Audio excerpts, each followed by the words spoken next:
কিছু সৰু সৰু কাহিনী বিভিন্ন ঠাইৰ লৈ পেলাই আমি চেষ্টা কৰিছিলোঁ যে এই মানুহবিলাকৰ এনেকুৱা ধৰণৰ সমস্যা তেওঁলোকে সন্মুখীন হৈছে গতিকে আমি ইয়াত বেলেগ বেলেগ কাহিনী দেখা পাওঁ আমি সেই সময়ৰ ইংৰাজৰ দিনত যিবিলাক চাহ বনোৱা ভাৰতবৰ্ষৰ বিভিন্ন ঠাইৰ পৰা অসমলৈ জোৰ জবস্তি অনা হৈছিল বিশেষকৈ ছত্তীশগড় বিহাৰ ঝাৰখণ্ড আদি অঞ্চলৰ পৰা তেওঁলোকক গৰু ছাগলীৰ দৰে খোজ কৰাই লৈ অনা হৈছিল নদী পথেৰে অনা হৈছিল আৰু এটা গণ্ডিৰ ভিতৰত তেওঁলোকক ভৰাই দিয়া হৈছিল সাধাৰণ মানুহৰ লগত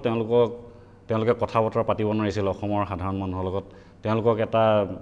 বেলেগ ধৰণৰ পৰিৱেশত ৰখা হৈছিল যাতে তেওঁলোকে বেলেগ মানুহৰ লগত সংস্পৰ্শত আহিব নোৱাৰে তো সেই মানুহখিনিৰ মাজত নক্সালসকলে কেনেধৰণে কাম কৰিছিল অসম আন্দোলন তাৰ পাছত তাত প্ৰভাৱটো কেনেকুৱা আছিল সেইখিনি কথাও আমি কলাজৰ যোগেদি দেখাবলৈ যত্ন কৰিছোঁ